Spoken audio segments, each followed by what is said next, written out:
मेरे प्यारे साथियों, नमस्कार। यूट्यूब के एसपी महेश भाई आरती चैनल पर आपका हार्दिक स्वागत है। आइए आज हम लोग समुच्चय के प्रकार के विषय पर चर्चा करते हैं। जैसा कि हम लोग जानते हैं, कोई यार दोस्त मिल जाता है, हाल चाल पूछते हैं, बाल बच्चों की स्थिति क्या है, खेती बाड़ी की स्थिति क्या है। आजकल लोग परिवार को केवल पति पत्नी या मियाँ बीवी तक ही सीमित रखे हैं। तो समुच्चय के प्रकार हम किस आधार पर करेंगे? समुच्चय में अवयवों की संख्या या उनके संख्या के आधार पर हम समुच्चय का वर्गीकरण करेंगे। आप जैसे मान लीजिए पूछ दिए, अरे यार शादी हुए 3 साल बीत गए, कितने बच्चे आपके पास हैं? तो कहेगा हमारे पास अभी तक तो बच्चे नहीं हैं। यानी एक परिवार है, परिवार के पास एक घर है, इसके पास कोई भी बच्चा नहीं है, तो उसे कहते हैं रिक्त समुच्चय या रिक्त समुच्चय। यानी इसका परिभाषा हो गया ऐसा समुच्चय जिसके पास कोई भी अवयव न हो, रिक्त समुच्चय कहलाता है। क्या पहला था? रिक्त समुच्चय। रिक्त समुच्चय इसे कहते हैं नल सेट, नल सेट या इम्पटी सेट। इम्पटी सेट क्या परिभाषा है? ऐसा समुच्चय, ऐसा समुच्चय जिसमें कोई अवयव न हो, रिक्त समुच्चय कहलाता है। रिक्त समुच्चय कहलाता है। पहला हो गया रिक्त समुच्चय। अब साल 2 साल बाद फिर मिले, अरे यार क्या हाल चाल है, कुछ बच्चे उच्चे हुए कि नहीं? एक आध तो बताते हैं एक बच्चा पैदा हुआ है। अब इस घर में एक बच्चा पैदा हुआ, बच्चा कुछ नाम होगा, मान लीजिए ए नाम है या बी नाम है, कोई नाम है। तो इस प्रकार के समुच्चय को एकल समुच्चय कहते हैं। क्या? इस प्रकार के समुच्चय को एकल समुच्चय कहते हैं। अब क्या परिभाषा हो गया? ऐसा समुच्चय जिसमें केवल एक अवयव हो, या लिख लीजिए एकल समुच्चय। एकल समुच्चय या इसे कहते हैं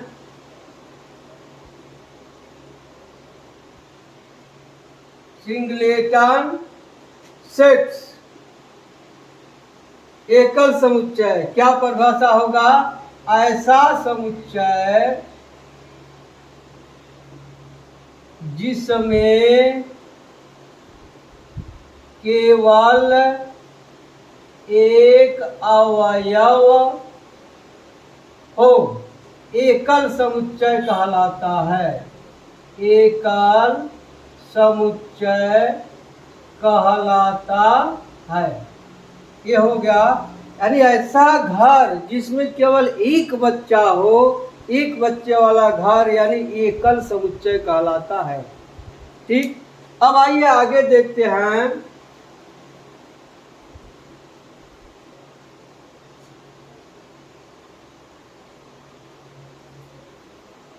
मान लीजिए किसी घर में या समुच्चय में है 1 2 3 4 इस तरह से है। कोई समुच्चय बी है, इसमें है 1 2 3 4 इस तरह से। अब देखिए दोनों में अंतर। इसमें अवयवों की संख्या को, सदस्यों की संख्या को हम गिन सकते हैं, इसलिए इसका नाम है परिमित समुच्चय। अब तीसरा क्या हो गया? परिमित समुच्चय। परिमित समुच्चय इसे कहते हैं इनफाइनाइट सेट, इनफाइनाइट सेट। परिमित समुच्चय की परिभाषा होगी ऐसा समुच्चय जिनमें अवयवों की गणना की जा सके परिमित समुच्चय कहलाता है। परिमित समुच्चय कहलाता है ऐसा समुच्चय जिसमें अवयवों की गणना की जा सके परिमित समुच्चय कहलाता है। अब देखिए यह अपरिमित समुच्चय, इसमें अवयव की हम गणना नहीं कर सकते, तो अपरिमित समुच्चय का परिभाषा हो गया अपरिमित समुच्चय, यानी इनफाइनाइट सेट्स। अब क्या परिभाषा होगा? ऐसा समुच्चय जिसके अवयवों या सदस्यों की गणना न की जा सके, ऐसा समुच्चय जिसके अवयवों या सदस्यों की गणना न की जा सके अपरिमित समुच्चय कहलाता है। अपरिमित समुच्चय कहलाता है। एक और जैसे यह है, इसमें अनंत तक है प्राप्ति संख्याएं, इसको हम गिन नहीं सकते, इसलिए यह अपरिमित समुच्चय है। अब आगे आइए देखते हैं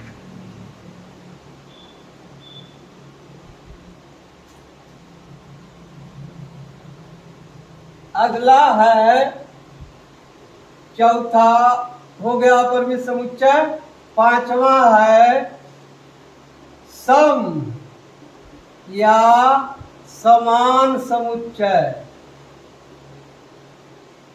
अब देखिए, मान लीजिए एक समुच्चय है 2, 3, 5, 8, दूसरा समुच्चय बी है 5, 8, 2, 3। अब देखिए, इसमें आप सदस्यों की संख्या समान है, केवल क्रम बदला है। तो इस तरह के समुच्चय को सम समुच्चय या क्या कहते हैं? समान समुच्चय कहते हैं। तो लिखेंगे ऐसा या ऐसे दो समुच्चय जिनके सदस्य समान हो, सम समुच्चय कहलाता है। सम समुच्चय या इक्वल सेट्स कहलाता है। ऐसे दो समुच्चय जिनके सदस्य समान हो, सम समुच्चय कहलाता है। देखिए, ए और बी क्या है? सम समुच्चय है। अब एक और है, देखिए किस तरह से। मान लीजिए कोई ए समुच्चय है ए बी सी, दूसरा समुच्चय बी है 2, 4, 6। अब देखिए, दोनों समुच्चय में कोई भी अवयव उभयनिष्ठ नहीं है, तब इस तरह के समुच्चय क्या कहेंगे? विसंधित समुच्चय या असंयुक्त समुच्चय। इसे क्या कहेंगे? असंयुक्त समुच्चय या विसंधित समुच्चय, या इसे कहते हैं डिसजॉइंट सेट्स। ऐसे दो समुच्चय जिनमें कोई सदस्य उभयनिष्ठ न हो, इस तरह से ऐसे दो समुच्चय जिनमें कोई भी सदस्य उभयनिष्ठ न हो, असंयुक्त या विसंधित समुच्चय कहलाता है। विसंधित समुच्चय कहलाता है। यही हो गया समुच्चय के प्रकार। आइए इन प्रकार पर आधारित कुछ प्रश्नों को हल करना सीखते हैं। कौन समसमुच्चय है, कौन परिमित समुच्चय है, कौन अपरिमित समुच्चय है, कौन एकल समुच्चय है। अब आप देखिए, अभी आप पढ़े रिक्त समुच्चय नल से, तो क्या इसमें कोई भी अवयव नहीं है। ठीक, इसी को हम इस तरह से भी लिखते हैं फाई। यही चीज है, फाई है, इसके घर कोई भी अवयव नहीं है, यानी घर बनाकर उसमें कोई और नहीं है। यह भी परिमित समुच्चय है। क्या यह परिमित समुच्चय है, क्योंकि इसमें कोई नहीं है। अब आइए उदाहरण देखते हैं। उदाहरण है, बतलाइए कि निम्नलिखित समुच्चयों में कौन परिमित है और कौन अपरिमित है। अब देखिए, पहला है, क्या कर रहा है, समुच्चय यक्स जहाँ की यक्स बिलोंग्स टू n यानी प्राकृतिक संख्या है, और यक्स माइनस 1 यक्स माइनस 2 बराबर 0। यही है। अब देखिए, यक्स प्राकृतिक संख्या है, दिया है इसमें, और शर्त दिया है इनका हल। अब इनको हल कर लिया जाए। क्या यक्स माइनस 1 और यक्स माइनस 2 बराबर 0 हो जाएगा। यक्स माइनस 1 बराबर 0 तो यक्स बराबर 1 हो जाएगा। फिर यक्स माइनस 2 बराबर 0 तो यक्स बराबर 2 हो जाएगा। अब यही समुच्चय क्या हो जाएगा, इस तरह से 1 2। अब बताइए, सीमित समुच्चय है या असीमित समुच्चय है। यह सीमित समुच्चय है, क्योंकि इसके हम सदस्यों को या अवयवों को गिन सकते हैं। कितने हैं, 2 हैं। अतः यह सीमित समुच्चय है। सीमित समुच्चय है। ठीक, पहला हो गया। अब दूसरा है,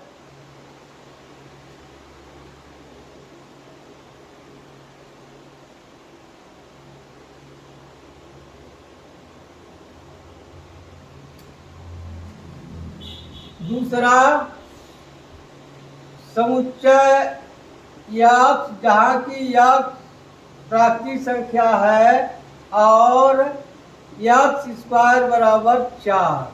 अब इसको हल करेंगे। यक्स बिलोंग्स टू n यानी यक्स प्राकृतिक संख्या है, और शर्त दिया है कि वह प्राकृतिक संख्या का वर्ग 4 होना चाहिए। अब देखिए, यहाँ हो जाएगा, ऋण 2 का वर्ग भी 4 होगा और 2 का वर्ग भी 4 होगा।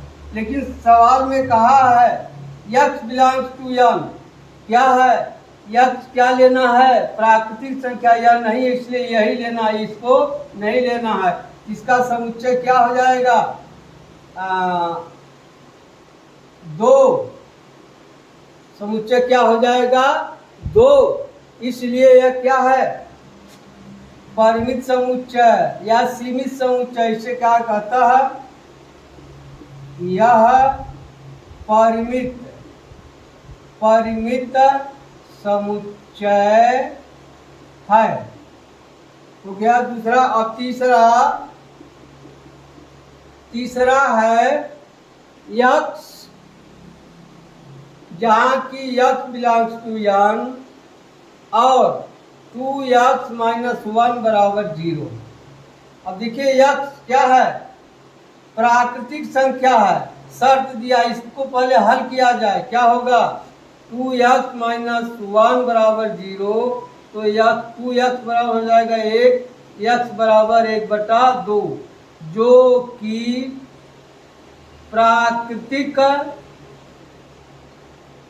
प्राकृतिक संख्या नहीं है, संख्या नहीं है। अतः क्या हो जाएगा, ये हो जाएगा या हाई।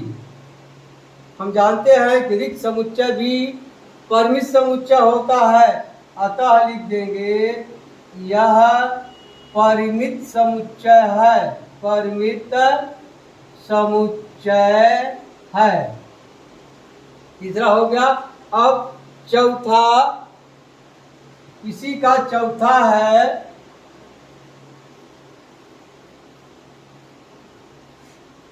यक्स, चौथा है यक्स, यक्स जहाँ की यक्स बिलोंग्स टू यान और यक्स एक अभाज्य संख्या है। अब देखिए प्राकृतिक संख्या और अभाज्य संख्या है। अब इसी को लिख सकते हैं हम तालिका विधि में, अभाज्य संख्या 1, 3, 5, अभाज्य संख्या है 7, 11, इसी तरह से अनंत तक होगा इसी तरह से। अब देखिए इसमें अवयवों या सदस्यों की गणना हम नहीं कर सकते कितना है, अतः यह अपरिमित समुच्चय है, अपरिमित समुच्चय है। अब इसी का चौथा के बाद है पांचवा यक्स जहाँ की यक्स बिलोंग्स टू यान, यक्स प्राकृतिक संख्या है और यक्स विषम है, यक्स और यक्स विषम है।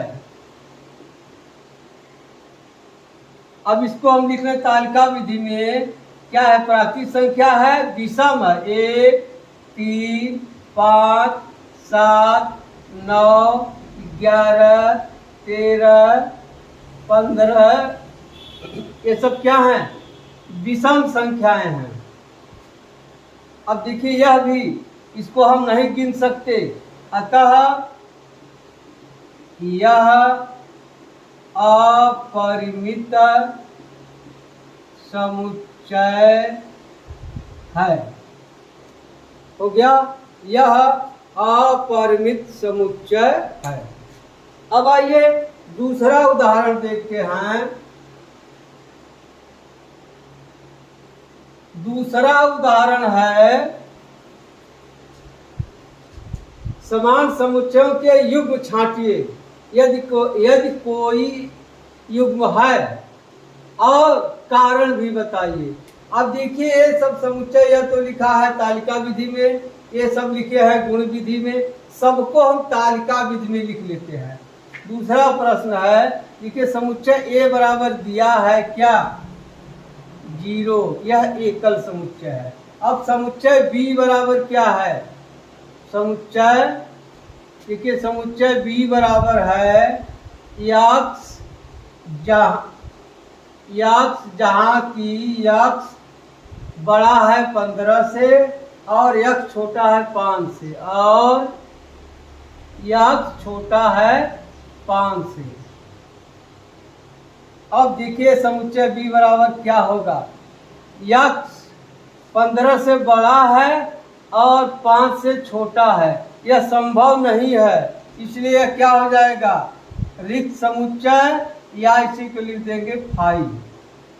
अब सी, समुच्चय सी बराबर, अब देखिए इसमें भी क्या दिया है, यक्स माइनस 5 बराबर 0, इसको हल करेंगे तो आ जाएगा यक्स बराबर 5, या समुच्चय इसको लिख लें, समुच्चय सी बराबर क्या है, यक्स जहाँ की यक्स माइनस 5 बराबर 0। अब इसको हल करेंगे तो यहाँ क्या आ जाएगा, 5।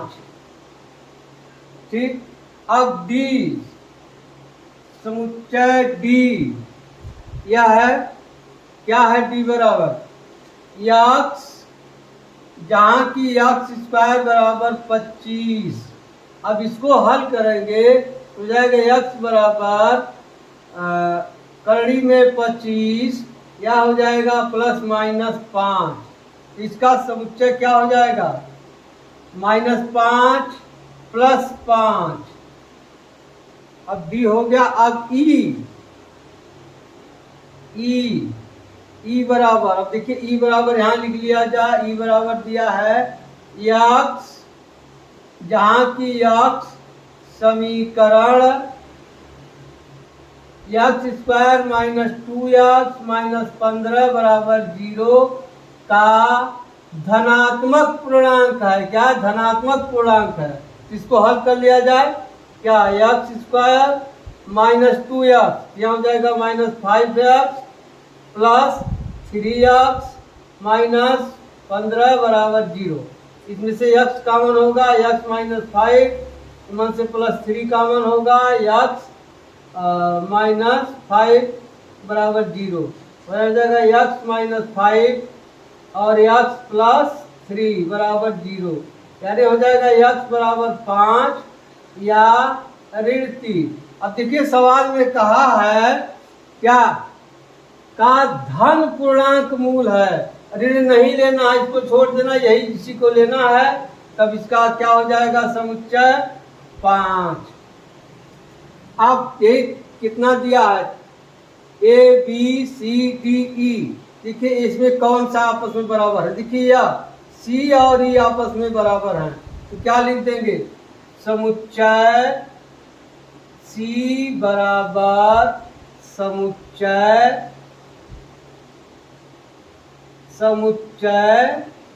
ई। समुच्चय सी में भी एक अवयव है 5 और समुच्चय ई में भी एक अवयव है 5, इसलिए समुच्चय सी और समुच्चय ई आपस में बराबर हैं और कोई भी समुच्चय आपस में बराबर नहीं है। अब आइए प्रश्न नंबर 3 देखते हैं। तीसरा है, निम्नलिखित समुच्चय युग्मों में से कौन से समान हैं, अपने उत्तर का औचित्य बताइए। अब तीसरे का पहला है, क्या है, यक्स। आप मान लीजिए एक समुच्चय है ALLOY, यह हो जाएगा समुच्चय क्या, ALOY,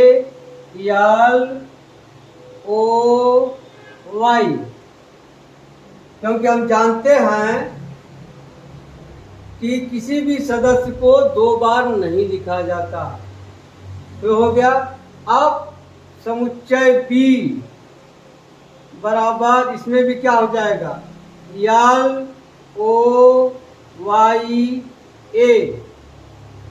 अब देखिए दोनों में समान अवयव हैं, तत्व हैं, सदस्य हैं, केवल क्रम बदला है। दोनों में समान सदस्य हैं, केवल क्रम बदला है। अतः समुच्चय यक्स बराबर समुच्चय बी। समुच्चय यक्स और समुच्चय बी आपस में बराबर है। अब दूसरा है, ए बराबर है यन, जहाँ की यन बिलोंग्स टू जेड तथा यन स्क्वायर लेस आर इक्वल 4। यह ए दिया है। अब इसको लिख लें हम तालिका विधि में। क्या, यन पूर्णांक है, और कौन पूर्णांक है, ऐसे पूर्णांक है जिनका वर्ग 4 या 4 से कम हो। देखिए पूर्णांक होगा ऋण 2, इसका भी वर्ग करेंगे 4 आएगा, ऋण 1, इसका भी वर्ग करेंगे 4 आएगा, 0। यह क्या है, 4 से छोटा है, पूर्णांक है, क्योंकि पूर्णांक दिया, 0 भी पूर्णांक है। फिर आ जाएगा 1, फिर आ जाएगा 2, बस। अब 3 करेंगे, 3 3 का 9, जो 4 से बड़ा हो जाएगा। यह हो गया ए। अब समुच्चय इसी में कहा है बी, समुच्चय बी बराबर है यक्स, जहाँ की यक्स बिलोंग्स टू आर तथा x square minus 3x plus 2 बराबर 0। क्या है, यक्स जहाँ की यक्स बिलोंग टू आर तथा x square minus 3x plus 2 बराबर 0। अब इसको हल किया जाए तब समझ में आवे। अब हल करिए, इधर कर देते हैं, x square minus 3x plus 2 बराबर 0। क्या हो जाएगा, x square minus 2x minus x plus 2 बराबर 0। यहाँ से x कॉमन होगा, x माइनस 2, यहाँ से -1 कॉमन होगा, x माइनस 2 बराबर 0। क्या आ जाएगा, x माइनस 2 और x माइनस 1 बराबर 0, इसलिए x बराबर 2 या 1। अब यह समुच्चय हो गया क्या, 1 2। अब देखिए, समुच्चय A के सभी अवयव समुच्चय B के नहीं हैं, इसलिए A और B क्या है, समान समुच्चय नहीं हैं। क्या लिख देंगे,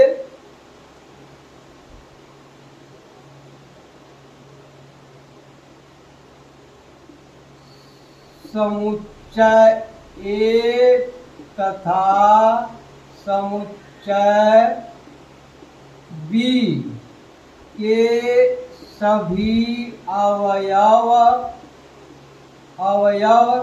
समान नहीं हैं, अतः